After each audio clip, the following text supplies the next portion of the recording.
Hello, everybody, and welcome back to the Outdated Wrestling Hour.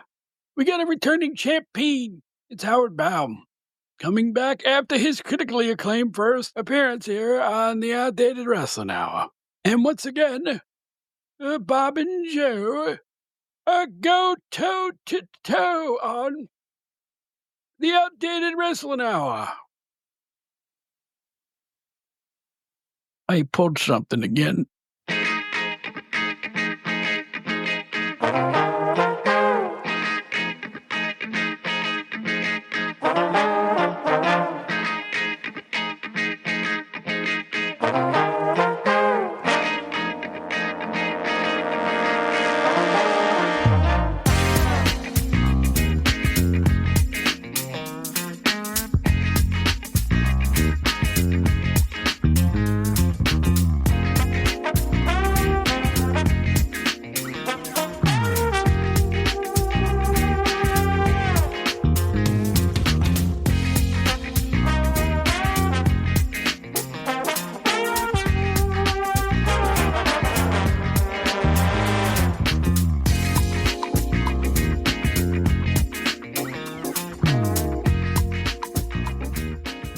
Well, hello, everybody. This is Bob Smith once again. You may remember me from Pro Wrestling Illustrated and a whole bunch of wrestling magazines in the 80s and 90s. This is the Outdated Wrestling Hour. As I sit here, I'm in a particularly good mood because I spent last night, as we taped this, with Mr. Craig Peters from PWI, and we went to the legendary Westbury Music Fair in Long Island, New York, to see the Burton Cummings Band, and it was awesome. If you don't know who Burton Cummings was, he was the lead singer of the Guess Who, and he did all those hits and all his solo hits and a couple of covers, and it was an immaculate show. And here's a music maven I can talk about it with, Joe Puccio. How you doing, Joe? I'm doing great, Bob. How you doing? Excellent. If you ever have a chance to see Burton Cummings, see him. At 77, he's lost maybe half a step. You know, everybody, as you get older, you can't hit the notes you used to hit, and your voice cracks a little bit. A friend of mine just saw the Eagles at the Sphere in Vegas, and he told me that Don Henley's voice was cracking often. So as they age, there's going to be notes that they will struggle to hit. And Cummings, being the 5-octave singer that he used to be, he would write vocal gymnastics when he was 19, 20, 21, 22 years old. Now he's 77 and he's singing those same songs. I don't want to make the show about this because I have an entertainment hour we can talk about that with. But if any old school rock and roll, classic rock fans want to see a really great show with a really great band, the band is phenomenal, featuring Jeff Jones, formerly of Rush. Yeah. Check out the Burton Cummings Band. No, that's great to hear. I mean, I'm a big classic rock guy, obviously, and I'm always looking for bands that are still out there doing it, but doing it well, because we know there's a lot of bands that are still out there, but it doesn't necessarily mean that it's going to still sound good. I've never seen the Guess Who, but this is a show that I would probably, go check out if, next time they're around. But, yeah, that sounds really cool. I mean, I've seen, I'm surprised to hear that about Don Henley. I didn't know that he was up, he was at that point now where maybe he's losing a step. Well, here's the deal. All of our classic rock favorites are in their 60s and 70s now. Right. If they were playing in the 60s or even the early 70s, I think the Eagles debuted in 72, I think. That's a long time. They may even be older than that. I mean, look at the Stones. Yeah.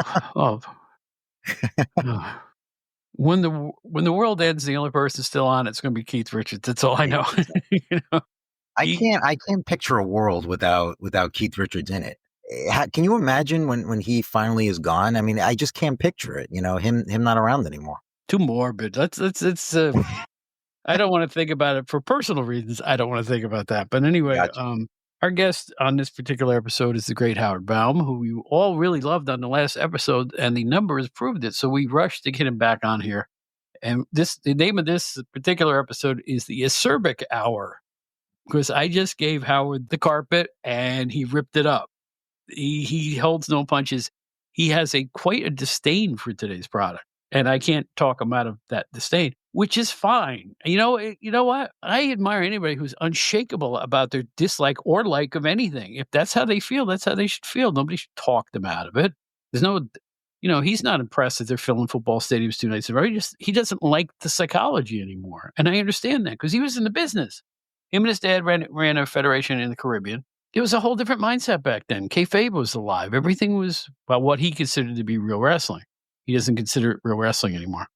An interesting perspective, and you'll hear all about it when we start to talk with him. Do you know anybody who goes, "Wrestling? Ah, never." Have you ever met anybody like that? Oh, how could you?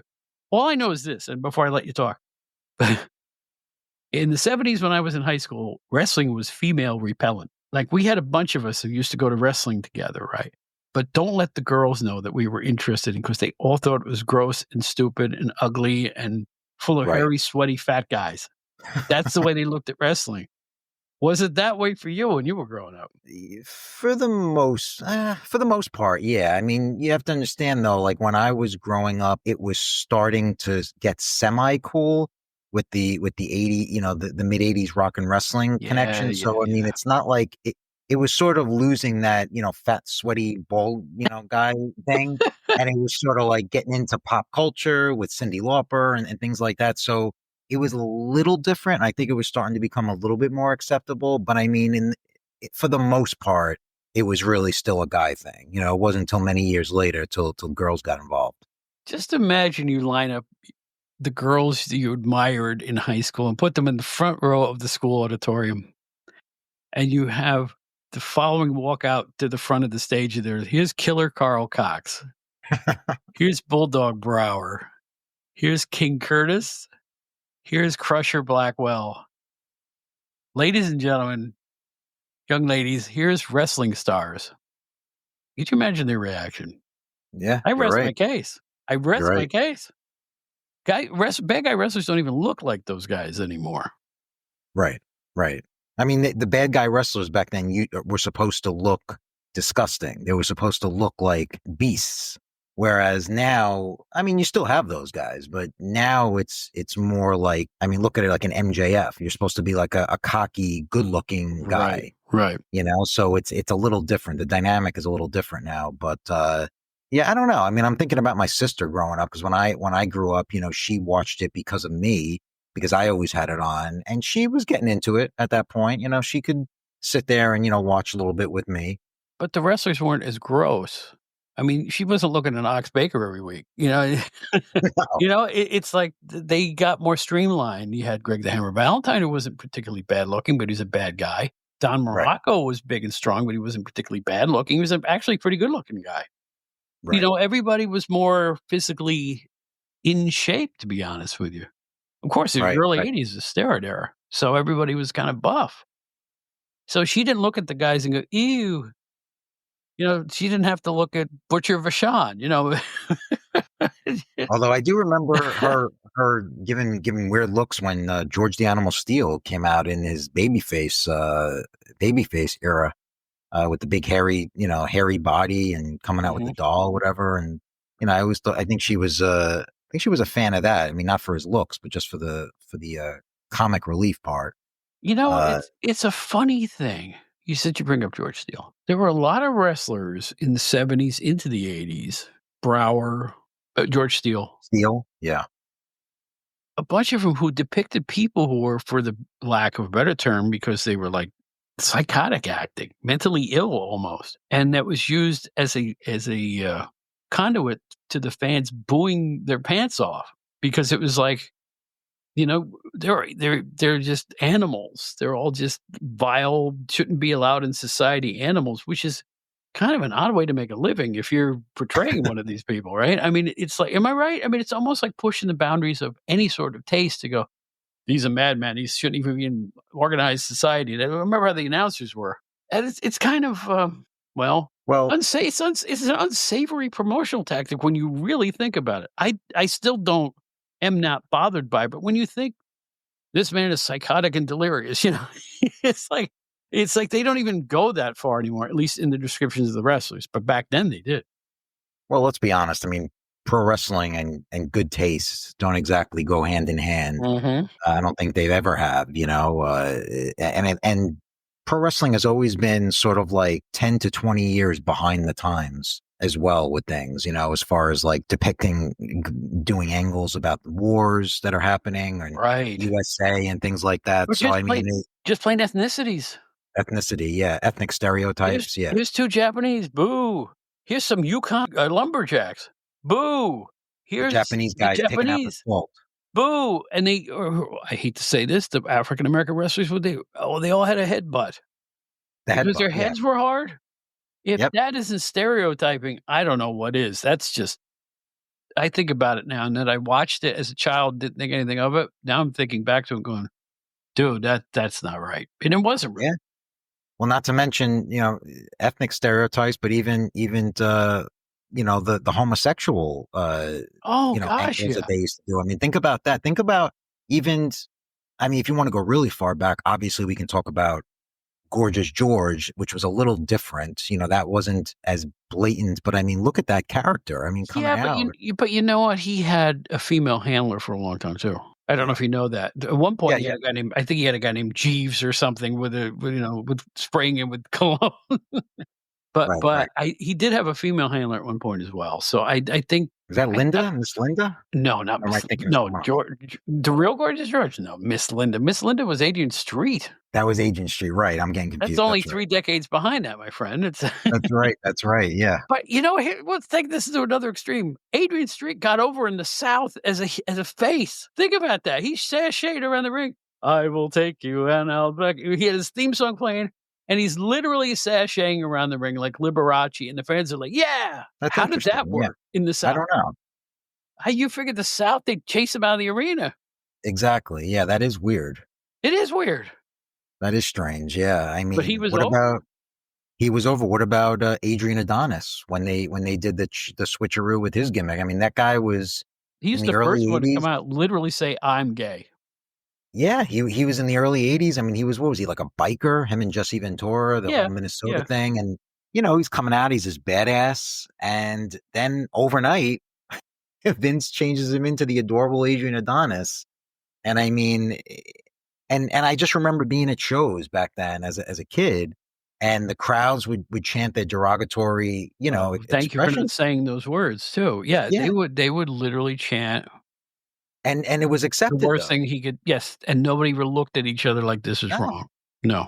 nowadays it's the complete opposite. Nowadays, to the point where if you to give a real modern example in AEW, uh, the Acclaimed, the team, one of the members of the Acclaimed is out. It's a homosexual, and he has done angles on television where they'll use that in the angle where he'll say something like, "Oh, come on, I'm gay," if a girl's coming on to him or something like that. And the fans love it. They cheer it to the point where that makes him a bigger baby face. So it shows you how different the times are from even, we're not talking that long ago. I mean, what are we talking, like the '80s to now? '80s, yeah, yeah. Yeah. I mean, it's a long time, but it's not that long, so it's crazy. My vote for the worst wrestling character of all time, and this goes back to my Peterborough days, was the wife beater. That was the character name. It was in the indies, Yeah, I and was going he'd to say, come I'm out not with a familiar wife with him. beater T-shirt, and I don't know what he did, but just the whole concept. Get out of here. Get out of here. Oh, man. That's the indies for you, right? That's got indie written all over it. The unbridled indies. Just it's the Wild West out there. It still is. Yeah, yeah. But you and I, like we said, we have to see some local indie cards soon. I would really enjoy it. We certainly wouldn't be breaking the bank. Maybe I can contact the promoters and maybe talk to one of them or something like that, because it's like it's far past time, and I want to see the future of wrestling. And again, my main thought right now is Creative Pro, because they have had so many great graduates that I would love to see them in action and see which ones I can pick out of a lineup as a future star, because I'm pretty good at this. So I want to keep going in that regard. That sounds great to me. I've told you that. Indies, I'm all for. Going to indies. I don't make it to as many of the big shows anymore, whether it's WWE or AEW, just because of reasons we've talked about so many times in this podcast. Obviously the costs, but not only the cost, but just the sheer amount of time you have to put in. I mean, these things are like all day things, and they're just, you pretty much are giving up 5 hours of your life doing one of these huge shows or whatever. But to see an indie, I mean, usually they're fairly short, and they're local, and you're going to get a great seat, and you're going to see, like you said, you're going to see the future stars, or hopefully the future stars of the sport. Mhm. Well, anyway, batten down the hatches. We have a absolutely unbridled and fun interview with Howard Baum coming up. Joe, you got your seatbelt on? I am fastening it as we speak. Yes. All right. Get nice and tight in that seat. Here comes Howard Baum right after this word.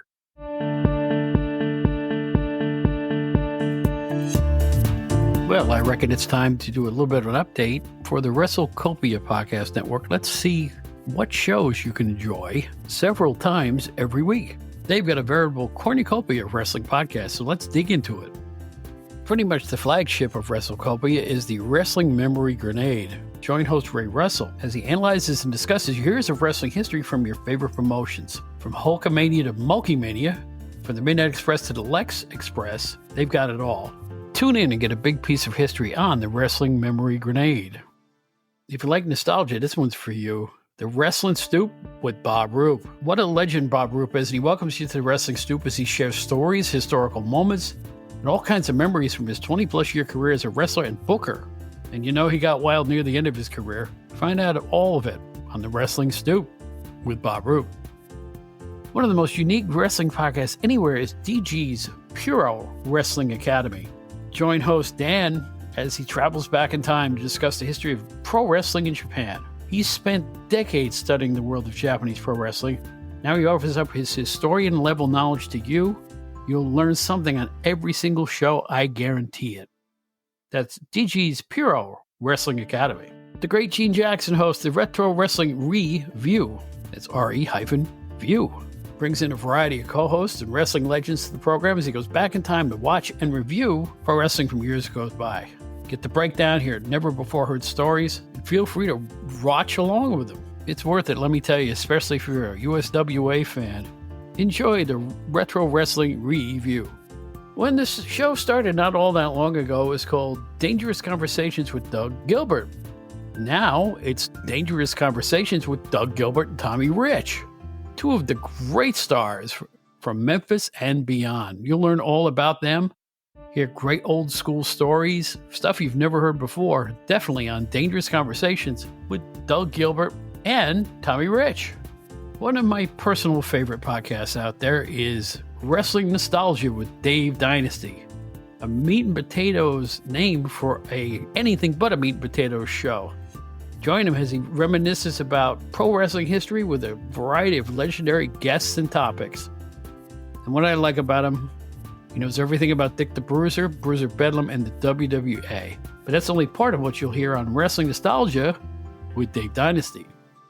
It was the WWF versus WCW, Raw versus Nitro, the Monday Night War, the Ratings War, the NWO, the Attitude Era. Now, there's a podcast all about it. It's called Monday Warfare, Raw versus Nitro. They break it down with episode reviews, you name it. If you want to know all about that classic ratings war, listen to Monday Warfare, Raw versus Nitro. One of the most unique podcasts you'll hear anywhere is the Other Ship podcast. It's a pop culture contest with a pro wrestling lean. Join a rotating group of co-hosts as they talk movies, sports, music, TV, food, and of course, pro wrestling. They take on various topics in roundtable discussions, special guest interviews, and other content concepts. As they say, laugh your ass off on this voyage aboard the Other Ship. New episodes are in the bag for the Captain's Corner pod. Join Captain Nick as he presents the Captain's Corner podcast. It features old school wrestling interviews and discussions, plus all the latest goings on in the world of the Captain's adventures. Nothing else quite like the Captain's Corner pod. Also on the WrestleCopia Network, the Glory Days GrappleCon cast. Hosts Barry and Captain Nick present the Glory Days GrappleCon podcast featuring memories and special interviews with wrestling stars of the past and even those of today. There's even more at WrestleCopia, a podcast called TR Shocks the World, the WCNN News, and the Power Hour. It's quite a lineup with more new podcasts joining all the time. It's the WrestleCopia Podcast Network. How do you get involved? It's pretty easy. Go to their constantly updated website, WrestleCopia.com. Click a few buttons and take a voyage into wrestling's past, present, and future. Get it all at WrestleCopia. My guest, or I'll call him my co-host for the second half of the show here, he has a unique place in the pantheon of wrestling personalities in that I think he's a wrestling personality in my mind's eye, it's kind of begrudgingly. Yeah, am I right? I mean, he enjoys the status he's had. I mean, he's done a million things. He's been a wrestling promoter, a wrestling podcaster. He's been a fine photographer, a music maven, all kinds of things. But I think his experience with wrestling has left him acerbic, and I like that. It's Howard Baum. Welcome back. Hey, hey, hey. No, don't get it twisted, my friend. Okay. It's not my experiences in wrestling. My experiences in wrestling have been nothing but a delight. It's my experience as a human being living on Earth that have effed me up beyond all belief, believe me.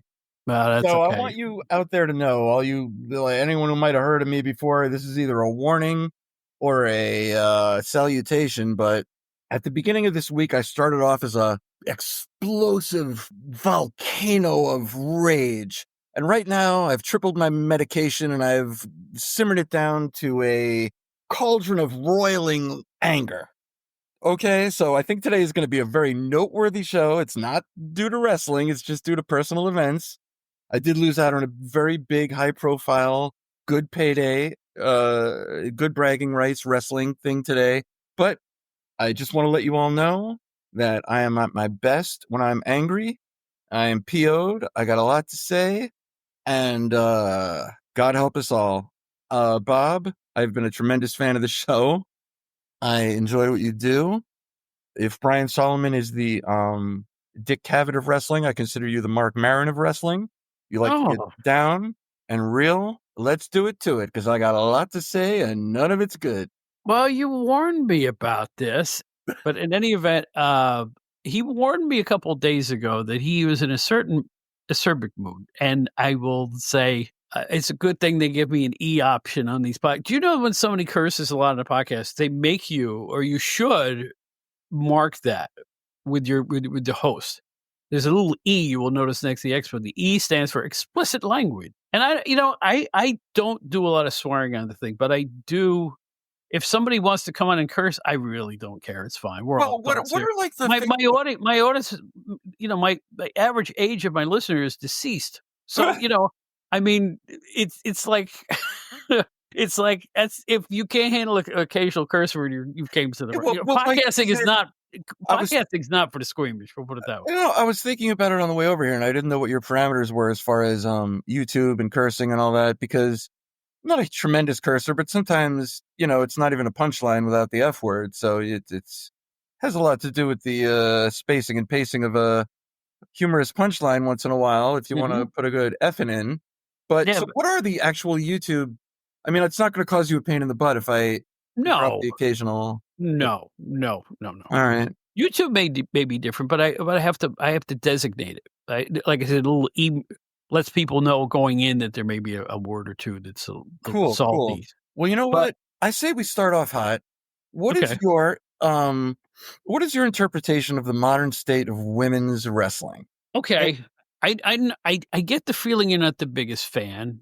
However, I think the healthiest thing to happen to wrestling in the last several decades has been the slow emergence of women's wrestling as a viable part of the scene. When I was growing up in the 70s watching wrestling, it was always a special attraction. Or some people would see women, I'm going to go get a hot dog, at the arena. Or, hey guys, we got the ladies here tonight. They promote it that way too. They promote it as the sexy thing, But I tend to marvel at some of the athleticism of some of the competitors, and I don't know. I personally like it a lot. In fact, in some cases, I like it better than the men's product right now, because here's why. It's not as dumb as the men's product in terms of how it's booked. Women's wrestling is still, I'm better than you. I want that belt. That's about as far as I've seen any of the ranker go, other than the silly Jade Cargill attack on WWE recently. But in any event, I just find it okay. It's fine. I never thought I would enjoy it as much as I have, to be honest, because I did grow up in the Fabulous Moolah era, where every match was virtually the same. Right. those Yeah. Hellcats are going wild in the ring. Right. You know what I mean? It was always the same match. And meanwhile, it's like two broads who look like Killer Carl Cox and Dick Murdoch in a onesie bathing suit going through the Moolah routine that they learned on the farm. Mm-hmm. And I mean, okay, here's my thing. I came on here full of piss and vinegar, ready to bury certain aspects of the women's division, but what you say makes so much sense that I think you just won me over, and like I've diminished what I was about to say by about 30%. You gotta be kidding. No, not that I'm not going to say it. Not that I'm still not going to say it and make my Oh, point, but I okay. say, no, it's not even what you think. It's not even what you think. I dislike women's wrestling when it's poorly done. The girls have to do that little skip when they whip each other into the rope. The ropes aren't set up right, so they have to use the middle rope to come off like a midget. Whatever. Okay, so I don't like wrestling when it's done incorrectly. But, and hear me out, bombshell tonight, I don't like women's wrestling when it's done correctly. What? Have you lost it, Howard? No. Here's what I say. Mariah May and Timeless Tony Storm had this big bloodbath, right? This big valiant brother, Dick the Bruiser, bloodbath that would have been on the cover of every wrestling magazine if it was 1972. But I said to myself, for the first time in wrestling, I think that's fake blood. And it was. And then Tony Storm comes on TV last night without a mark on her. And I didn't see the match. And I was like, oh my God. And this is the crux of the matter of why I don't like women's wrestling when it's done well. I love Mariah May. She's my current favorite. I love Tony Storm. She has a great face, great emoting. A little too Saturday Night Live, a little too improv, a little too SCT. Everything's a skit. Everything's an inside joke, you know? But I like her face. I like her face matches her gimmick, matches her persona, and that's called synchronicity. And she has it. And she's good. And I like Mariah May. Mariah May got over with me because, you know, all these hot blondes are indistinguishable to me. Tiffany Stratton, Mariah May. But you know what makes somebody stand out to me is a sense of humor and play and personality. And I saw Mariah May. Mind you, I don't watch the product. I saw Mariah May in a clip take her little short male-looking opponent than her and rub the girl's face in her boobs and then shoo her away. And the girl was like, oh my. But then the little dance that Mariah May did after that won me over forever. She did this little Liberace chorus line after. I'm like, oh, I like that. I think I've seen the match. Yeah, you know? Yeah. And I mean, listen, it's all play acting now. It's all improv groups and listen, girl, I'm gonna blah, blah. Like, come on, what? Please, whatever. If you enjoy it, enjoy it. Not you personally, but everyone out there, please enjoy. Me personally, I'm glad that the girls in wrestling are hot now. I'm glad that they don't look like truck drivers in one-piece bathing suits anymore.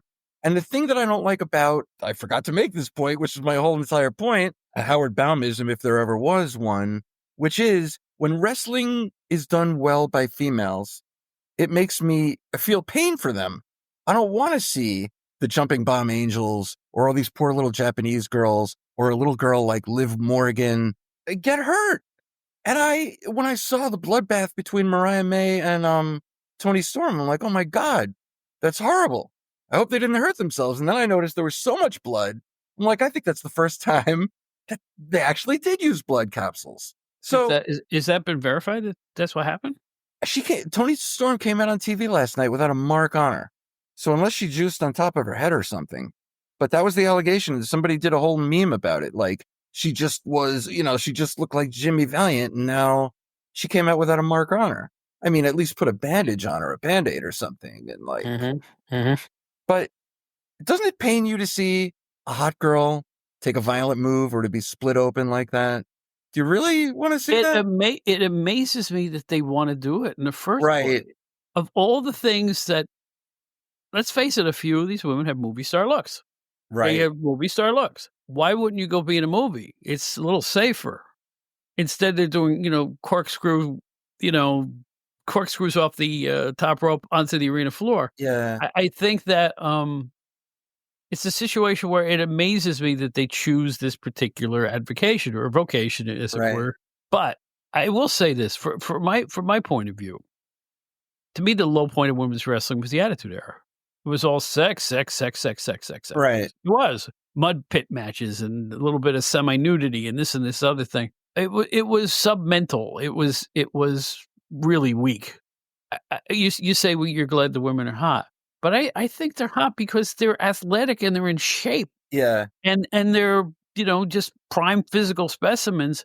You can't blame them for wanting to look good. Even the men want to look good. Right. Let's face it, they perform in their underwear, Right. right? I Both the think men you've and the women proven that I'm perform. highly sexist. What's that? And I'm sorry, I'm old. That's the way I look at it. When I got Well, into wrestling, it looked like, but I do respect it, and I think it's kind of a punk aesthetic that the girls have now.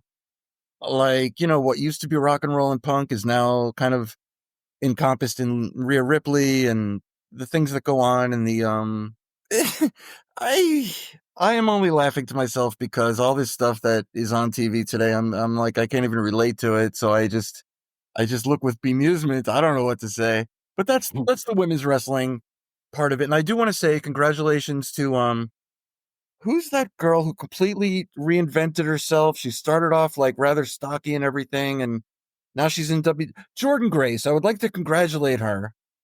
She's a credit to whatever the hell she is.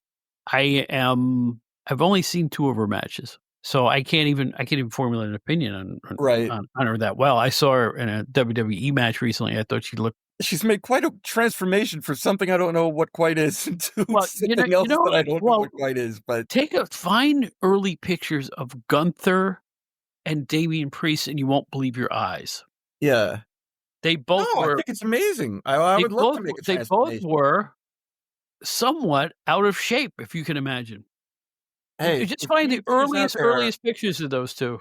So anyone who has the, physicality and mindset to go out and, do what they've done, I got no problem with that. absolutely, But absolutely. mainly because I believe they're doing it safer now than they did during the Attitude Era too, if you know what I mean.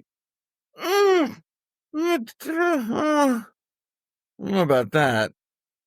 Oh, I believe they are. I mean, even Priest wrestles with a full body covering on.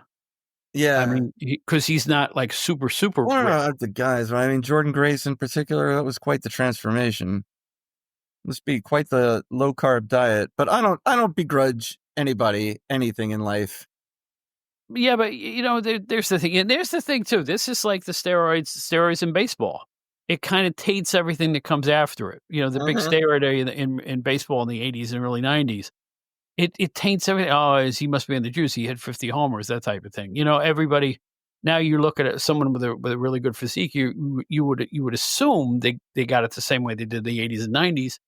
But knowing athletes the way I do, that's not always the case. Yeah. It doesn't need to be the case anymore. I mean, look at WWE. They have Dominic Mysterio as one of the most popular characters, and he Right. looks like the pencil I'm holding. And what is that? And what is that? And if I was 10 years old, would I look up to Dom Mysterio like I did Bob Roop, Dick Slater, Steve Kern? And that's why I say, what the hell have they done to my fine sport? Right? Well, How it's done? how about the plethora of smallish people in AEW? Oh my God. Well, see, this is the thing. For the longest time before even AEW came along or anything, my standard that I always held a wrestler to, whatever the era, 90s, 2000s now, is how would they fare coming out for Eddie Graham's Florida Wrestling in 1978, walking down that aisle in front of 5,000 seasoned wrestling customers, getting in the ring with Missouri Mauler, the Assassin, Steve Kern, Dusty Rhodes, Dick Slater, Don Morocco. How would they have fared? What would Seth Rollins look like standing next to Don Morocco in 1980? What would The Miz or MJF look like standing next to Ernie Ladd in 1980? Good point, but I'll play devil's advocate on this. Please. The advent of wrestlers who look more like the fans has kept the youth market hot. Whereas in the late 70s, early 80s, there was no youth market. Right. You see what I'm saying? Well, The younger kids can identify with people who kind of look like them. well, And I here's think the that's thing. gone a long way toward, popularizing wrestling with a far younger crowd that had the 70s and early 80s. Far Completely. younger. I know because I was there. Well, completely correct. The same is true out of what McMahon did with his expansion in '84 with the Wrestling Wars of '98. with the wrestling wars of now. And that's all true. And that's all true. However, that is why wrestling is dead and sports entertainment is here. Because you said the wisest thing on the great Steve Gennarelli episode a few weeks back. And you said wrestling fans don't know what wrestling is anymore. And that was genius. And guess what? Neither do the wrestlers. And the promoters in half the cases. Because we talk about this all the time. Here's the thing. This is kind of related to this. Oh, Tony Khan needs a booker. He needs a good booker like who? They're all gone. Mr. and guess Jarrett, what, my friend? Mr. Guess Jarrett is what? dead. The Crockett's are retired. Dusty is gone. They're all gone. So the learning tree, not only did it slow down, it got chopped down because the last 15 years or so, the brain trust that kept wrestling going, that same style that you and I grew up watching, they're all gone. Right. I don't know who, other than maybe Triple H, who kind of bridges the late 70s to now. I can't think of another person that I'd go, boy, he'd be a great booker. Right. You know who I think to be the best booker other than him? Me. I'm serious, because I've got that sensibility. I've been watching this since 1970 to now. So you can bring back techniques and styles and psychology, push it into today's sport, and it will look fresh because nobody's done it in 25 years. Right. So if anybody's listening, no, I'm kidding. Yeah. But no, you know what I'm saying? You know what I'm saying? Because I cannot think of somebody that I would say, oh, he'd be a good. We know who Cornette would do it, but he managed to make somebody angry in 6 months and leave. Yeah, but the thing is, okay, say you had a great booker. Say you could have anyone, Heyman, blah, blah. I've been around the indies a little bit, and I've been in touch with a lot of indie guys and all my friends across the country and world. And the thing is, the wrestlers themselves, the so-called workers, they're heroes, and I don't want to put everyone in a group, but they don't get what wrestling used to be. They don't understand, I know a lot of people that are talented, and they expose their own gimmick on social media all day long. And it's like, if I want to come off as a killer and then here I am, Killer Howard Baum, but here's my other page where I'm like kissing babies and thanking my opponents and all that stuff. I don't even want to open up that worm. I don't even want to open up that jar of, all that, because they take the short pleasure of saying, I'm in the business, thank you, blah, blah, instead of looking at the big picture and being a mysterious heel. Led Zeppelin did not give interviews for one reason: to build an aura. And everybody in entertainment these days does the exact opposite. Here's what I ate today. I'm going to go work a babyface versus babyface match tonight. Come on, listen. One of my things that I want to do one day is, if I ever have the Howard Baum show or whatever, decide to do the podcast or whatever. You know how Howard Stern used to come into a market and bury his competition and have a funeral for this guy and a funeral for that guy? My first episode would be a funeral for professional wrestling. Let's admit it once and for all. Let's get it out in the open. Everybody who's trying to defend professional wrestling and say, this isn't right, that isn't right, they are doormen at a lounge that has been closed for 30 years. Call it sports entertainment all you want, and I will laugh along with you, but don't call it professional wrestling, because King Curtis wouldn't have participated in this, and Ox Baker wouldn't have participated in this, and Seth Rollins would have gotten his ass kicked 40 years ago. Let me play devil's advocate again. Please. Dude, it's the passage of time. Radio, you mentioned musicians. When I was a teenager, I would go buy a song by, let's say, the Grassroots or the Guess Who or even the James Gang. I had no idea what those musicians look like. There was no aura about it. I just liked the music. Right. Today, people don't buy songs. They buy the persona of the artist. Yeah. It's an entirely different mindset in pop music now. Oh, Beyonce's making a statement. Jay-Z's making a statement. This one's making a statement. Mariah Carey's making a statement. You know what? It's like there's too much ego driven into pop music now, and I find it, boring. Okay, but it's the passage of time. the way stuff is marketed and achieved is entirely different now. Isn't it strange, though, that in 1969, a Bob Dylan can come along and take the youth and point to a whole new way of living.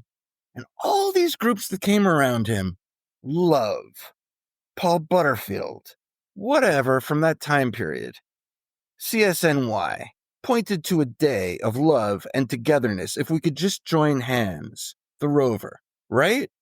What has that been replaced by?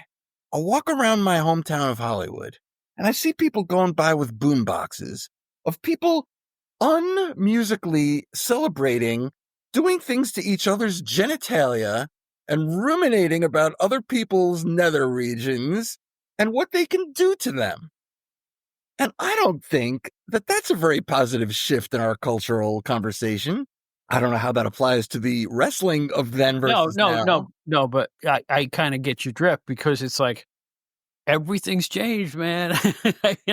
I will say this, culturally. and you talked Ox Baker, and listen, I'm just looking big picture here. You talked Ox Baker wouldn't be in today's wrestling, and Bob Roode. Right. You keep going down the list. Today's wrestling wouldn't have them either because they're filling football stadiums every week. Yeah, now that's why I'm making a delineation. I'm saying somewhere in the 90s, right, wrestling died, sports entertainment came to be. That's all. I'm not saying The Miz. Is there ever a time when you can turn on your just your TV, right? Not even know who the participants are, because this happens to me very so often when I'm flipping channels. And in fact, it was a match between Gunther and Thomas Ciampa on WWE. I came in the middle of the match. I didn't know why they were fighting. But I got the vibe from it like I was 11 years old again, looking at wrestling in my formative years. It was just compelling because it was so good. Yeah. It was compelling because I said, "Boy, these guys look like they're having a fight. They're really going at it." Right. And I got into it, and I completely lost everything I knew about wrestling, that I ever worked in the business, and I'm sitting there entertained by the athletic and the athletic ability and psychology of a good worked wrestling match. They're still there, man. This is why I don't want you to be so rancorous. No. They're still there. You got to listen. It's like looking for the raisin in the surprise ball, as the Schmengies would say. It's like you got to search. But then again, at my age, with pop music or music in general, you got to search. You can't turn your radio on. The radio ain't talking to you and me anymore. Well, listen. So that's why there's Amazon Prime and there's Spotify and places where you can seek out blues music and jazz music and avant-garde music and Americana and stuff that regular terrestrial radio doesn't touch with a 10-foot pole. Yeah. So I'm saying it's a world full of variety, and I don't mind seeking it out rather than having something else thrown in my face. I hear you. I will say this about that. There's two things. One is that, I don't know. Let's take a comedic intermission. This is GCW Bruno. I'd like to talk to my friend Dominic Donucci. Dominic, are you there? I come all the way from the ECW arena. I can't curse on this network, but I wanted to say hello. Yeah. My Dominic no good. Lou Albano, you're nothing but a yellow rat. I'm going to do something to you very, very bad. I'm going to bite your nose and everything else. Oh, you poor people. You don't even know what the words I would say, but I'm not allowed to curse on this network, so I want to say hello to my old friend Dominic Donucci. This is ECW Bruno from Popular Request. This Rene Goulet, he's a good man. He's a good man. That's why I team with him. I team with him because he's a good man. And we're going to beat those Samoans for the World Championship belts. Okay. So while I was in a very foul mood this week, I figured we'd have an extremely negative episode to turn off your listeners. Who is your least favorite announcer? Your least favorite announcer that just is a channel changer for you? Current or of all time? Anytime. All time. Least favorite announcer. David McLean. Oh, wow. Has had none, still has none, and will never have. There's no excuse for David McLean. We'll put it that way. He got started with Dick the Bruiser? Yeah. He's good friends with my good friend Scott Romer. They went to school and everything together. Scott Romer, of course, the famous Yeah. Scott wrestling Romer is photographer. he fascinates me, and I've never met him. I'd like to talk to him Yeah, someday. good guy, He's good guy. a He was the fascinating guy. loser's son-in-law, you know. I'm Yes, I sure know he's that. chock full of stories. I'm sure he'd like to come on. Mhm. But anyway, no, David, listen, he may be the coolest cat. I don't know anything about him personally. I'm just Nice talking guy. I about met him once. the it was just so strident and over the top, Yeah. and Well, that was Glow. oh, I I mean, mean, I can't and Glow to me was a real low point because it's like, exactly.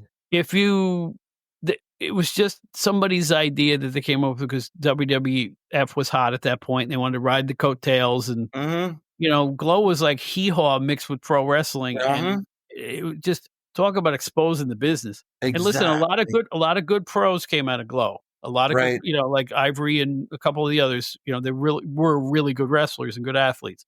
But I think it was a very damaging thing that Glow was, and I really I didn't even watch the Netflix series. I just Mhm. didn't like the concept from the word go. Yeah, yeah, exactly. Shout out to But my girl. no, Shout out. but but again, that was David McLean on announcing, and he just his style just it's like fingernails on a chalkboard to me. I I I don't know what to say other than I'm not a fan. I could not disagree with you. I met him once at the Mid-South Coliseum in about 1985. He was very nice to me, so I'm not going to disparage the man. I take your point, and I want to give a shout out to my girl Hollywood, who still looks exactly like she did back in the day. Yes, she does. And she's very nice. I met her at the CAC a couple of times. A very nice girl, young woman, and she looks amazing. So more power to her. And as far as Glow, yes, 1,000%. Yeah, I mean, and you know what? Cornette and Joe Pedicino did a show called LPWA, Ladies Pro Wrestling Yeah, I never Association, saw that. Yeah. and it was really good. It was the opposite of Glow. Hmm. They had virtually every female pro you could think of at that time, and it was really good. It was done seriously like any other wrestling program, and it had to be good because Jim Cornette doesn't speak all that highly of women's wrestling even now, and he was Yeah. part of that. Yeah. So I Is that just the think one that that was with Moolah out of Vegas or something? no, no, no. I don't think Moolah ever got near this show, but they did have like everybody you ever heard of was on this show. Uh, Yeah, new talent like Terry Power who became Tori in the WWF. right. They did have Ivory, I forget what name, Tina Moretti or whatever she used in the Yeah. Federation. They had, but everybody else like Rock and Robin and Reggie Bennett and the working pros. Right. You would have heard of everybody that was on this show, but Yeah. Yeah. Amy fresh from the AWA, but so many more. They had about a roster of about 40 women, I think. Well, And it didn't last all that long, but it was serious. It wasn't a joke, yes. Yes. and I appreciated it very much. My friend Howard Brody, his partner Craig Buddy K. Cohen, and Luna started a very similar promotion in 1990, 91. And they had, I think, one big major taping with everybody. A lot of the girls that you mentioned above, Ivory, and, Penelope Paradise, Luna, whole big roster. You guys can look it up. Wild Women of Wrestling, WWOW. They had a big taping at the War Memorial, and they were trying to do a similar thing. I don't know. Maybe the time wasn't right for it back then, and I don't know if it would be right for it now. Maybe it would for an all women hour or something. Yeah, You know? and there's McLean again. That WoW is still on, right? Isn't it WoW that's still on? It's on late at night in Long Island here, on Saturday night, and it's that I other see stuff like I forget on the. I forget what that is. It's Jungle Girl. Oh, come on. Oh Oh, yeah, man. Who is watching this stuff? I hear no one talking about it, but it's been in syndication now for its like third season, and I can't figure out who's watching it. I think yeah. Jeannie Buss is behind it too. Jeannie Buss is the daughter of the Buss that used to own the Los Angeles Lakers. Uh, So I don't get it. It's like almost like a parody of what real wrestling ever was. right, right. I can't put my finger on these things. Yeah. Although when it started, they had Tessa Blanchard in there. One thing I will say, and this was left out of our earlier conversation, and I just want to revisit that for 1 second and say the big difference between professional wrestling and sports entertainment, of course, is kayfabe. And that's my big talking point. That is my big talking point. And if you want to say, hey, when did it end? Whatever, whatever. Is kayfabe involved? That's wrestling. Is kayfabe not involved? That's not wrestling. You make a good point because it's like the doors have blown off every single thing that ever had That's the anything to do part with that I kayfabe. It's forgot. over. It's completely over now. It's completely over. Because people castigate me like, hey, bro, it's a new day. But hey, it's not wrestling without kayfabe. That was, listen, Bob, when I was a little kid, I said, I want to get behind that dressing room door. And you didn't just waltz in there. And every step I took back there when I was finally allowed, and every step I took in that little enclosed ring area inside the guardrail, I didn't take it for granted because I knew the 99% of the general public was never going to get that close to any of that. My whole goal was to get close to it. I was paid in proximity.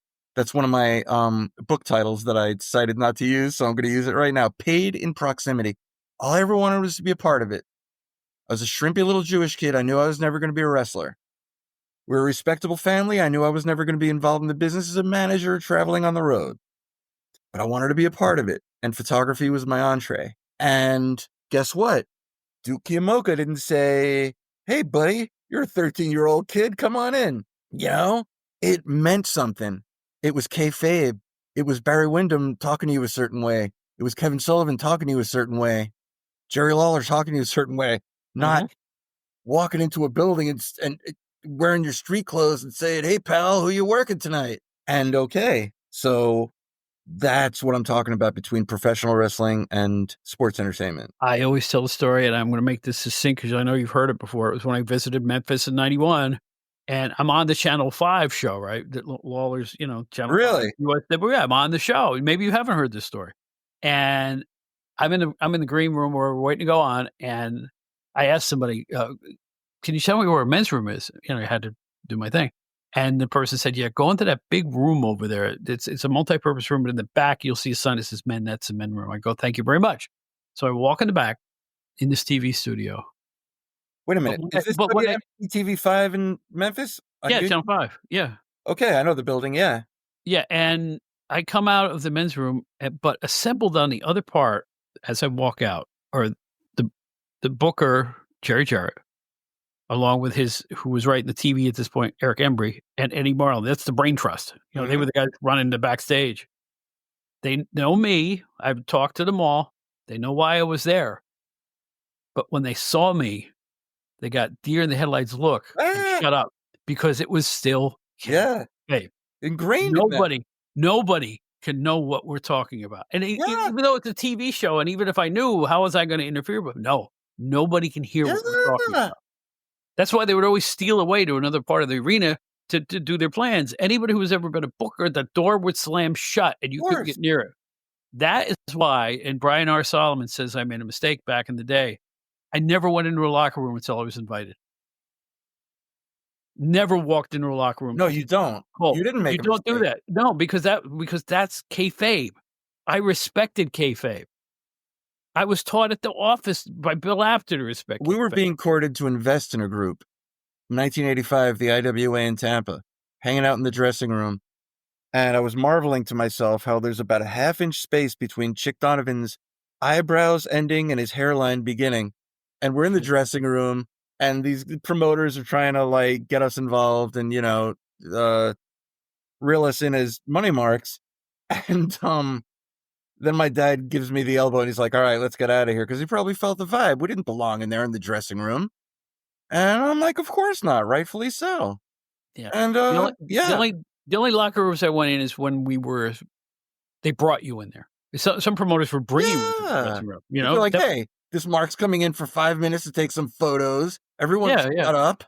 Yeah. And look at the wall. And when he leaves, you can resume your normal activities. Well, from what I understand, it's all different now. Like if I had shown up somewhere in the same capacity, I could just nobody would even look at me sideways now. Come on. You know?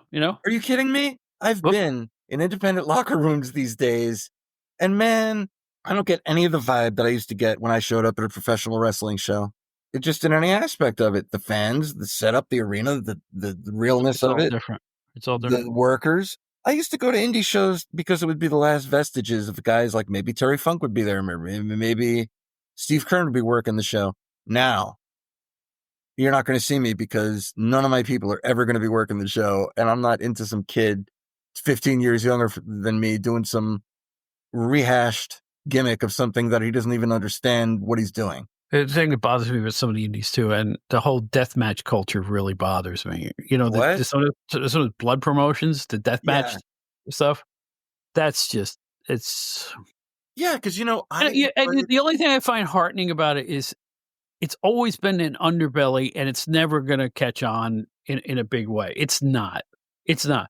The problem with me with an organization like AEW is they seem to take some of their cues from that stuff, and I think it's wrong. Yeah. That's just me. I don't think you should legitimately hurt each other. You're supposed to work a match, not I hurt think each other. I think that stuff has a place as part of a big blow off, and that would be about it. I mean, just do it once. If you want to do something extreme, do it once in a while. There's a big point. Like the old school guys are like, you're going to end your career. You're doing too much, and there's a lot of truth to that. But the flip side of that is, as a young fan, King Curtis, Leroy Brown, Oliver Humperdinck's Army would do something dastardly to Dusty Rhodes. I said it last time. And Dusty's like, I don't care where it is, alley, bar, your mama's house. I'm going to hunt you down. I'm going to get you. And then they would have a match and start out with an arm drag or doing cute stuff for the audience. And I'm like, he just tried to take his eye out last week and now he's doing an arm bar to the guy? Like, what? So my thing is that wrestling was not violent enough. You did not get the blow off, which in reality, you can't do because you can't kill somebody in the middle of the ring. But that's what they were talking like. Wherever I see you, it's going to happen. Look out. And as a kid, I'd go and it's like, oh, they did some wrestling thing and they got away with it. It's a double count out and they'll be back next week in a cage. And I feel like a fool. Dusty Rhodes chasing the NWA championship. That's why they had to give it to him at the last Tangle in Tampa in 1980, because how many times is the last time that Dusty is going to like go for the belt? This is it. And of course they had to give it to him because you feel ripped off. I was 10 years old and I felt ripped off. Like, come on. Mm-hmm.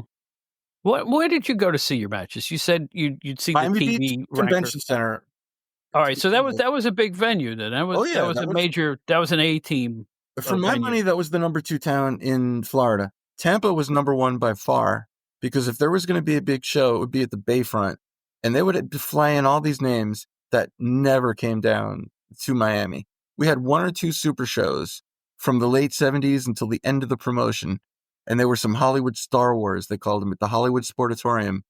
And instead of running Miami Beach Convention Center, it would be at the Hollywood Sportatorium, which was where they had all the concerts. It was the only concert venue down here in South Florida at the time. Right now, it's a built-up area that I'm actually in the midst of right now, and it's malls and it's urban. But in those days, 1980, when they had the first Star Wars 80, number 1, it was Dusty and the Sheik in a cage, main event, loaded card, Steve Kern against Tatsumi Fujinami for the junior championship, Andre and Bill Watts against Leroy and Ernie Ladd, and then the typical Florida crew under that, Barry Windham, Baron Von Raschke, Harley Race, and Dory Funk, all on the same card. Big card. I made my dad make the schlep out there because it was a rare Bayfront Center type card for us. And so Miami Beach Convention Center was the mecca for wrestling from the early 70s until the end of the promotion in like the mid 80s. And I shot ringside there. I shot from the front row-ish from 1980 to 82, went as a fan from 75 to 80, and then shot ringside from 82 to 84 when I went to college. So that was my home arena, the Miami Beach Convention Center, the number 2 town in Florida for my money. And then from there, it diminished a little, like West Palm got a little watered down card from Miami. And then from there, it was kind of like none of them matched up to any of the above. It would just be like Jacksonville, Orlando, but it doesn't have the star power of Tampa, Miami, etc. I want to go back a little bit though to a point you made that I find very interesting about how you'd see the ranker on television, these guys threatening, "I'm going to get you, I'm going to end your career," and all this other stuff, right? And then you end up at the arena, and the match ain't like that at all.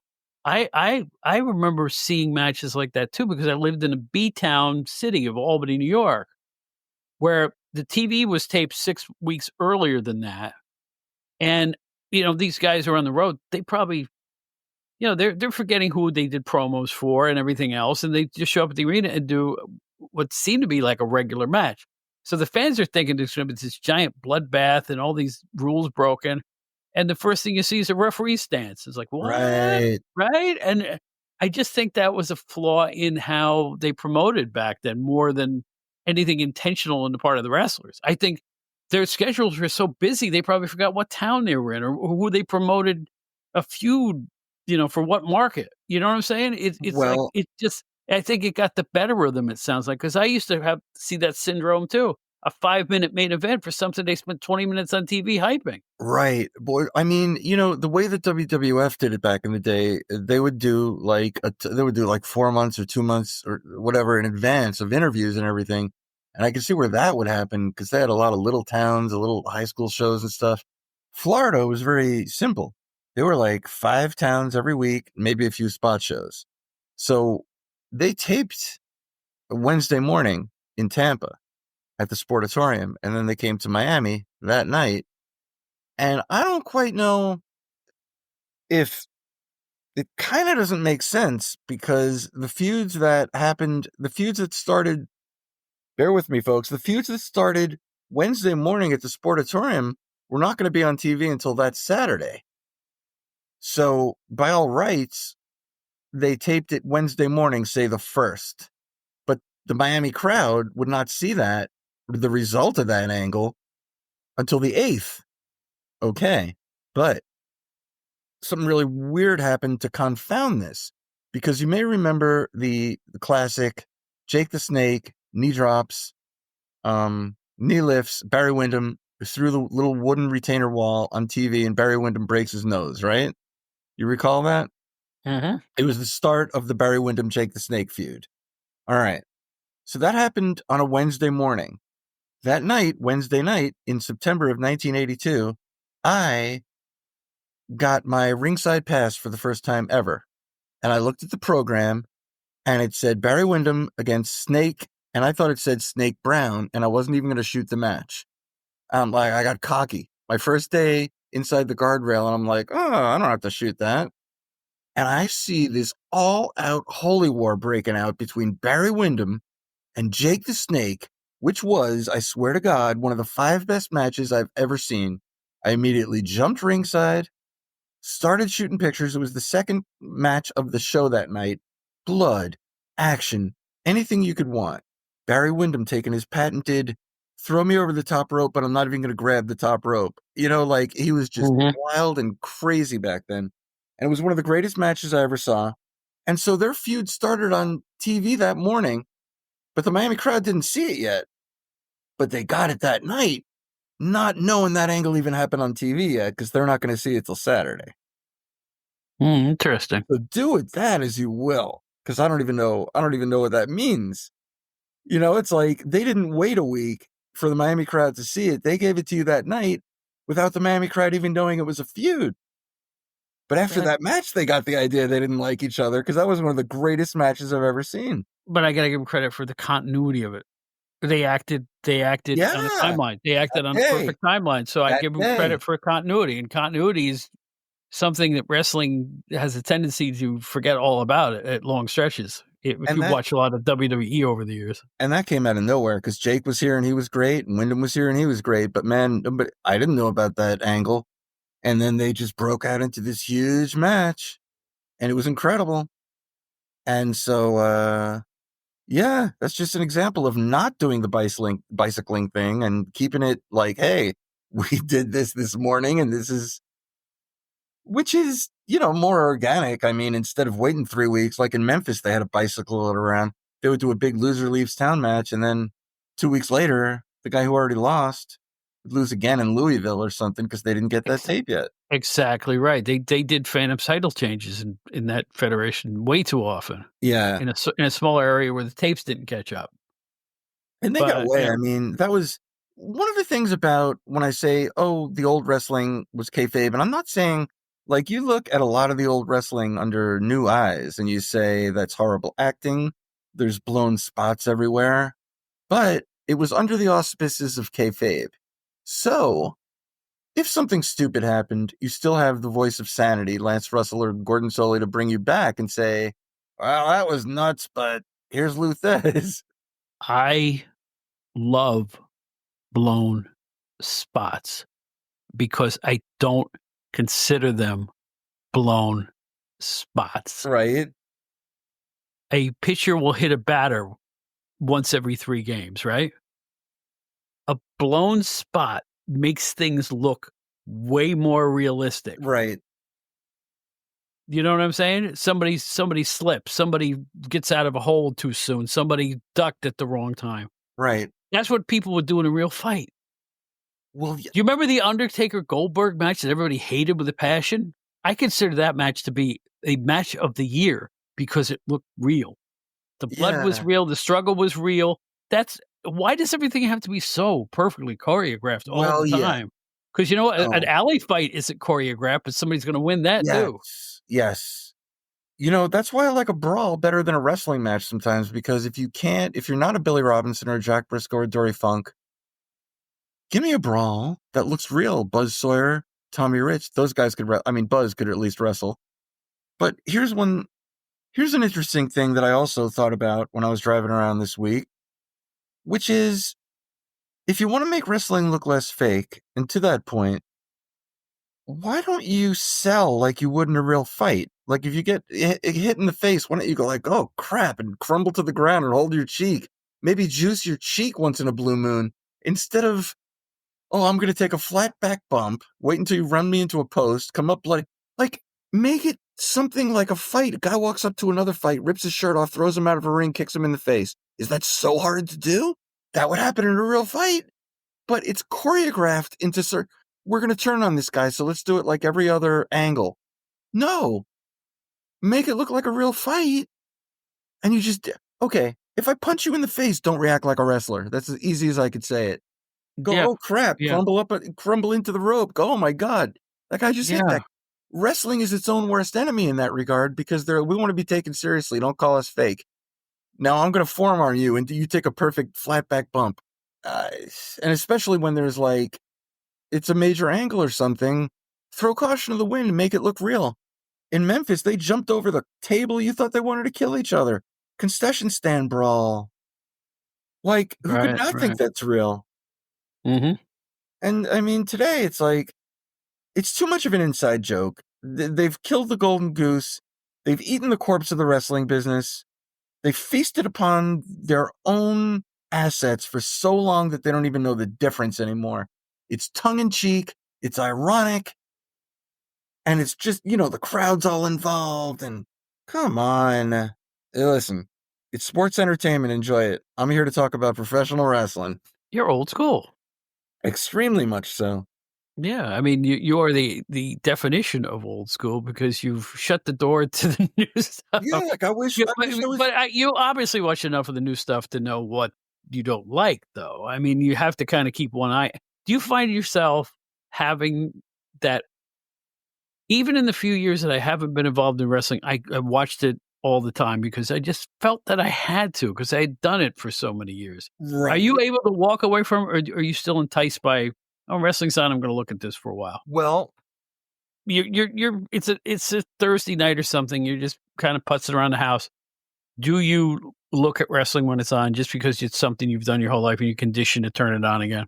gotcha. That ended sometime in the 90s when the last, or maybe the early 2000s, when the last of the guys, and it was the same thing with reading The Observer.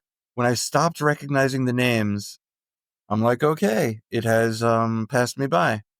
There's zero here for me to cling on to now. Because as fine as these dedicated professionals may be, they're younger than me. So that means they lose the hero idol worship aspect of it. Because you grew up looking up at these guys. Now I'm looking down at these guys. And I'm saying, here comes a kid. I don't care. I get it. I get it. That's my haiku version of it. I mean, I watched all through the 90s and early 2000s, and I'm like, oh, there's one of the guys who's still a wrestler. And same for independent shows and stuff. At least this guy or this guy would be there. Hey, Jake. Hey, Warlord. Now nothing. It's like Cuban Assassin is like a legend. I don't know the kids that are working. And whatever, I outgrew it. My people are dead. Okay. Yet, here you are on the Outdated Wrestling Hour, and you've been on the you've done other podcasts, on and off for quite a while now.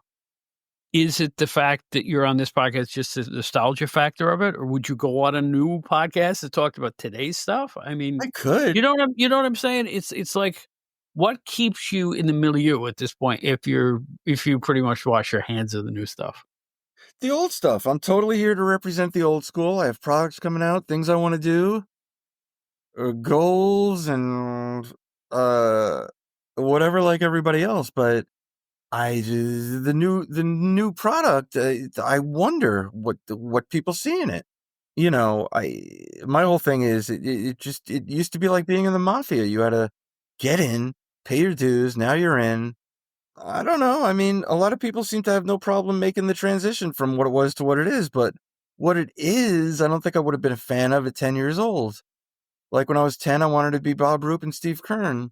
Now, if I was 10, I don't know who I would want to be, and I don't think it would be one of the WWE guys. I So hear it's you. just whatever it is for me in particular. Like I know a lot of people like wrestling and they like sports entertainment, but what I liked about it is really gone in almost every way, if not every way.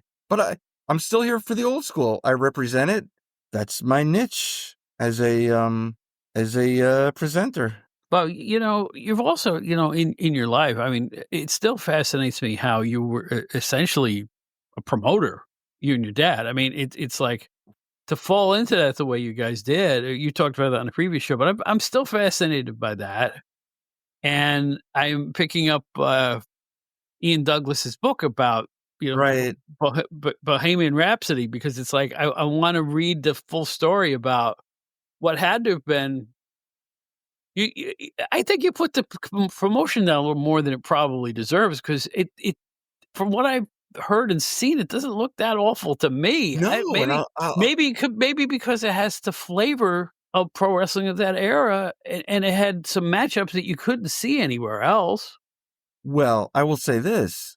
I was really a fan of the shows that we put on in Nassau. They were booked by Cyclone Negro, and they were booked like an old school wrestling card, which was like 6, 7 matches that build with a gimmick match, a title match, etc. And it was great. I mean, it's at that point when I was a kid in that era, I used to say I could book a wrestling show, convention hall style, because I was raised on it.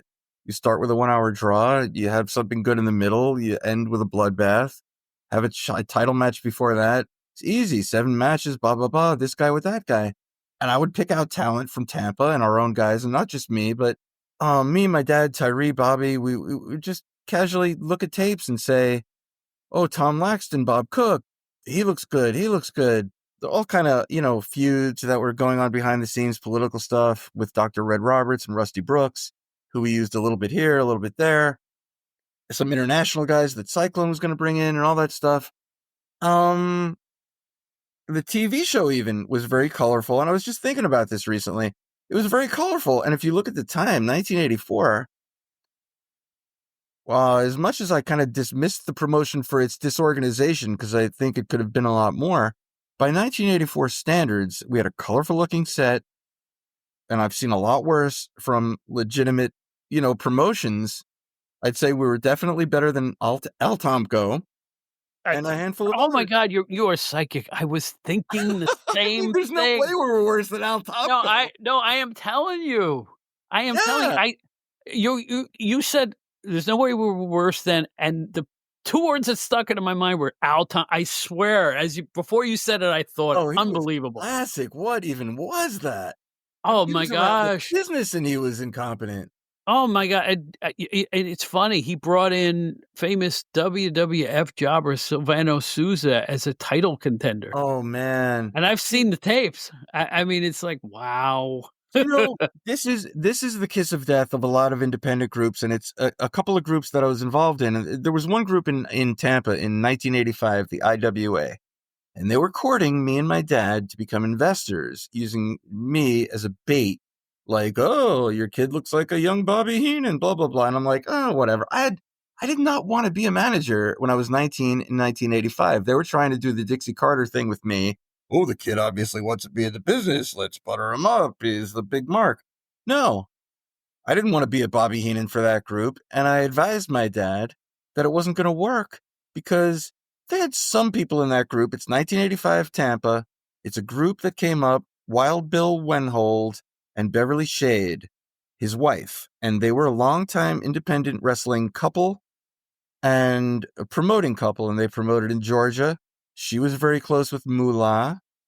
And they were opening up this opposition group in 1985, right when Eddie Graham died. And Florida was kind of ripe for the picking. And Florida really started to suck in 1983-84. And then when Dusty left, forget it. Because 1985, you had Dutch Mantell booking, and he tried to turn it into like a Memphis Junior, which did not work. Bill Dundee was not going to get over in Florida. If you wanted to get over in Florida, you bring in Dusty Rhodes or forget it. And even he was not doing that great at the end of 1984 when he left. It was getting old. You know, Florida was kind of stagnant. And when Eddie Graham died in 85, it was ripe for the picking. This new group comes up. And we went up there to Tampa. They courted us. I hung around them. And I said, they're never going to make it because they wanted my dad to invest. And I said, they're never going to make it because Bugsy's 5 years past his high point. After his big babyface turn, he was the number one babyface. 1985, Bugsy meant nothing. Chick Donovan has been seen losing on TV from coast to coast and stem to stern for the last 12 years on every TV imaginable. He's the second babyface. And he had some of the best matches I ever saw out of his career against Chris Champion. Chris Champion at this point was spectacular. He wrestled for us in 1984 in our little group, along with his brother Mark Starr. By 1985, he was in the Tampa scene, and he was spectacular. He was one of the best indie guys I've ever seen. And he worked Chick Donovan, and they had great matches. And then on the upper card, you had Jim Kent managing Crazy Luke Graham and Ox Baker against Joe LeDuc, who didn't even bother to wear his traditional denim pants. He just wore sweatpants for the occasion. And Tony Marino, the Batman, 35 years beyond his prime. I can't even imagine what that looked like, those four at that time. Well, this was 84, you said? I've got photos, 85, yeah. Oh my gosh. Just throw Brute Bernard in there, and then you got a party, right? I mean, it's a nice who's who of wrestling legends. But try drawing with that in 1985, and I advised my dad, I go, if Chick Donovan's their second babyface, come on, what are they going to do? And then from there, it was just local guys. So that was the story of the IWA in 85. It's an interesting period. I don't know what got us into that. No, but I find it fascinating because you know what? This was my, that was my era, man. It's any wrestling from then I like to look back at. So you taught me a little something right there. Yeah, like, I'm toying with the idea of doing my memoirs, and there's a lot of rich veins of stuff to be mined out of that, and I think I want to do like a visual history, like an illustrated history. Okay, I'm sorry, this leads to another interesting question, I hope.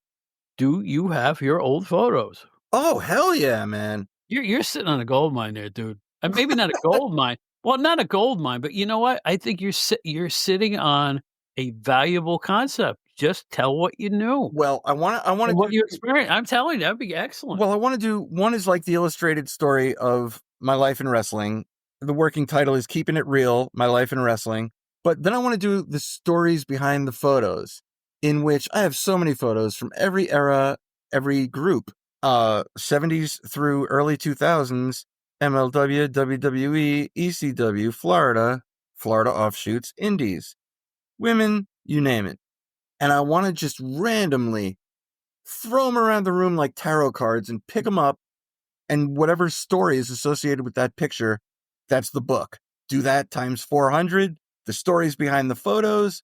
Oh, it's a picture of whatever from whatever. And I'll because every photo tells a story. No question about it. That sounds great to me. It's like, I buy that book. Yeah, so I'm just hoping the technology's there that I could do full color and everything the way I want it. Yeah. Sure. Oh my, this is an idea and a half, man. I'm telling you. No, seriously, like a couple. Well, yeah, I'm working on doing it myself, but you can do it. You can do it. Yeah, that's where we are. I'm hoping that, the print on demand is now full color and cost effective, that the people can buy it and it doesn't have to be $75 a copy. Right. Yeah. Oh man, that sounds good to me. Yeah, so I'm certainly working on it. Let's see. So I wanna give a couple of photo plugs while we're on the subject. My photos are going to be figured prominently in this upcoming season 6 of Vice's Dark Side of the Ring. I should be featured prominently in many episodes of my photos, specifically Billy Jack, Cactus Jack, all the Jacks, really. And my photos are also going to be in the upcoming Lunatic documentary by the great Kate Kroll, which is having its debut, I believe, this month or in May in Toronto. And a lot of my friends are going to be going up for that to represent. They were actually going to interview me for that. Kate was. They came down to South Florida to do some location shooting, go to Luna's old apartment, which was not Mad Dog, her dad, Butcher's apartment in Pompano Beach called the Watchtower. Ominously.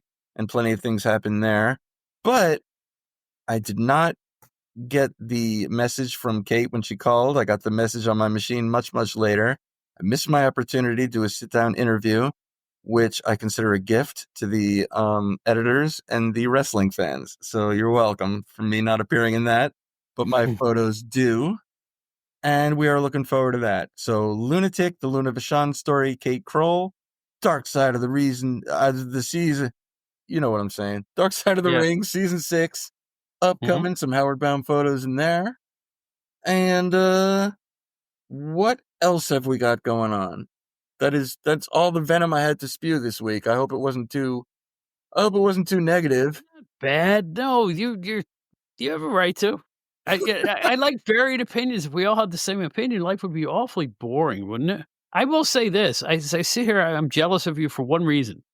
When you shot photos for Pro Wrestling Illustrated, they were owned by the company, not the photographer. Exactly. And it's like I have nothing. And I shot a lot. I shot there's an After too. Yeah. How much of his classic stuff and Craig Peters, who did the famous shot of Snook on the cage and all that stuff. I mean, it's like you'll get a photo credit, but that's it. That was the deal back then. Of course, the difference was we were salaried employees. Mm-hmm. I was talking to a wrestler who I will not name around 86. No, excuse me, around 88 when I just started there. And we got to talk, and I said, "How's life?" And he's going, "I'm fine. I'm not making enough money." And he told me what he made for the previous year, and I made more than he did. Right. So I never complained again. I mean, it's like here I'm a schlub sitting there typing away on my old CompuGraphic machine, right? And it's like I'm making more than this working pro wrestler is just from covering it. So and that was kind of a wrestling writer's dream job was PWI in those days. It had to have been because it's like we had a budget and we could do things, but there were trade-offs. Like you did not have rights to your photos. If you shot for them, because they provided the film was owned by them, they got to keep it. Yeah. Which is unfortunate for all you guys because look at Napolitano. He kept all his stuff because he was the Italian actor. That's the difference, though. Exactly. Because he was always essentially freelancing for that company. Right. Well, that was his company, Starlog or whatever. He was like, he did it. I mean, it was all his, whatever the arrangement was. Did he own it? He didn't own Starlog, but whatever it was, his stuff was his. So that's a whole different deal there. Yeah. Well, that's why he was able to do all these books and everything else, and it's all 90% his photos because he retained his rights. And he, to this day, I'm fighting to get on Vice because they call George first, and it's like, oh, guess who got the poster? Guess who got it's George. Like he doesn't have enough business, Yeah, and I've seen the words photo courtesy Pro Wrestling Illustrated in a million different publications. Yeah, I think that's almost like a side business for them now is selling rights to photograph. I know when I had a blog at one point, and I used one of their photos, and I paid to use it too. Yeah. So it was like that's a nice side business because you never know when somebody's going to need a picture of Johnny Rods, or somebody like that. Yeah, well, it's incredible. There's even, there was like a 30-year gap and nobody needed anything from me. And now I'm busy with the Vice and new magazines that come up and all this other stuff. So who would ever think that this old school wrestling was such a niche with some commercial viability behind it all these years later. It's amazing, isn't it? I consider it this way. When you talk about wrestling versus sports entertainment, look at the freak show.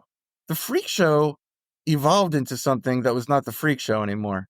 The freak show went from exploiting physically disabled people and putting a name on them, such as they do in wrestling, such as both came out of the carnival. But then what happened? When everything became politically correct and you couldn't parade a fat lady out there or a guy with 3 legs, then what? It became the self-made freaks. Oh, this guy puts a pin through his cheek. Oh, this guy does this or that. But you could say that's an evolution. I say it's a death, because you're not going to see Otis the Frogman. You're not going to say Lupe the hairy girl or the fat lady. No. And you're not going to see Killer Cox, Dick Murdoch, Dick Slater. You're going to see Seth Rollins, MJF, Rhea, and you're going to see Charlie Rose doing a sanitized version of the Freak Show. Freak Show's dead. Wrestling is dead. Sports entertainment lives. Freak Show, self-imposed, lives.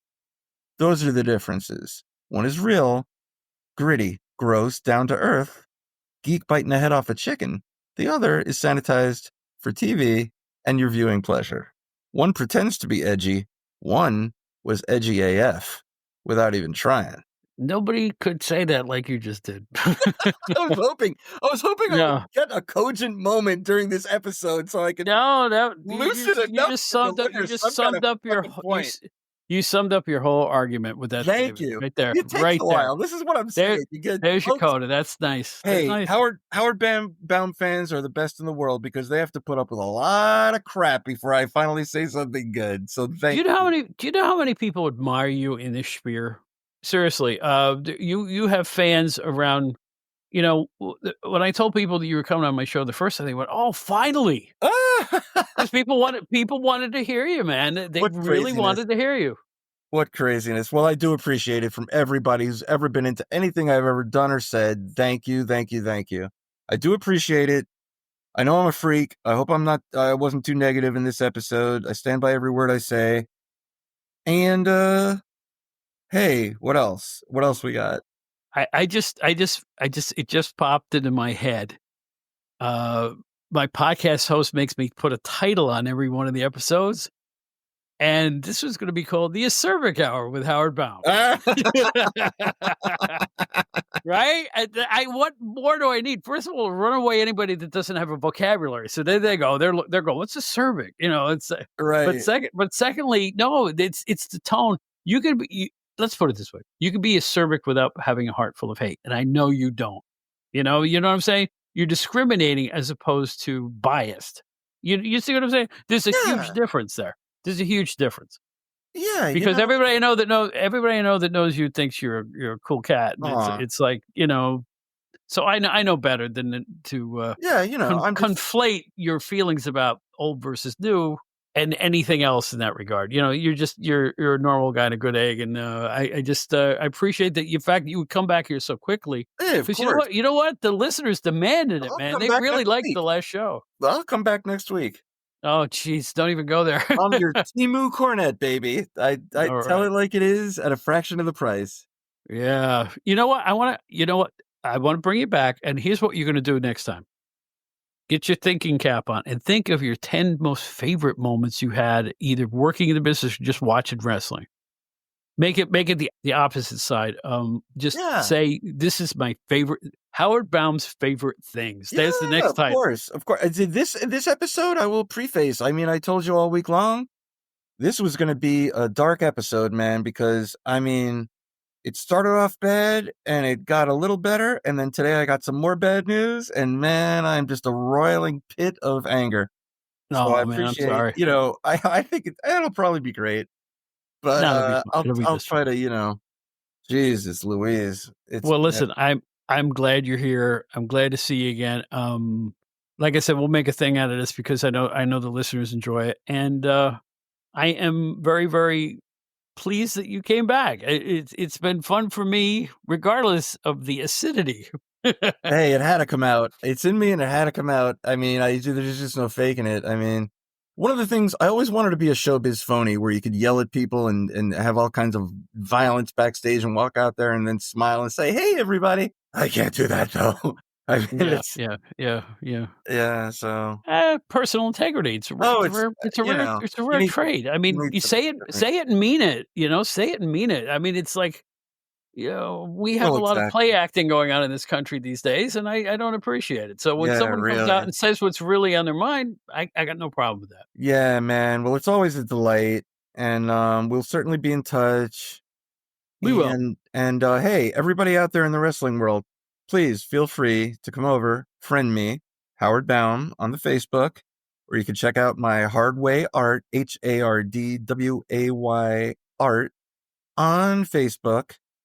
And hopefully to become a website, podcast, and book series near you in the future. He's just getting started. He's Howard Baum. If my mood holds up. Yeah, there you go. Thanks again, man. I appreciate it. Thank you.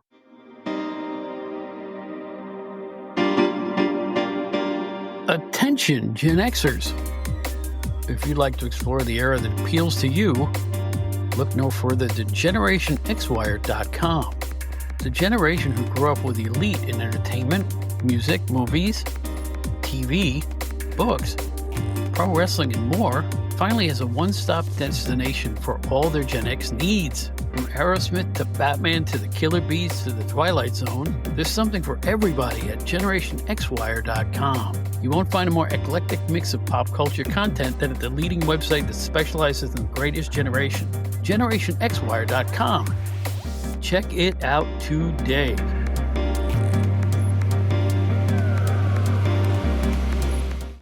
Well, once again, I want to thank my co-host, Joe Puccio, who's making the show bigger and brighter all the time. Write to us, please. OutdatedWrestling@gmail.com. OutdatedWrestling.buzzsprout.com is our website. All of our shows are there. Bang. We're also part of the WrestleCopia podcast network at WrestleCopia.com. You can find many of our episodes right there. So check out not only our podcast, but a lot of others at WrestleCopia.com. Find me on Facebook. I'm the only Bob Smith that sings with BB King, or sang, I should say. Really did. Did it a bunch of times. It's great memories that I will never forget. I'll tell you that much. We also have a fan club on our website. You want to check that out too. And I'm going to get out of here because we've done a lot of yakking and you're probably tired of hearing my voice at this point, like everybody else on the planet. Anyway, my name is Bob Smith. This is the Outdated Wrestling Hour. We will see you next time. And until then, like Ringo says, peace and love, brothers and sisters. Especially now, guys. Peace and love.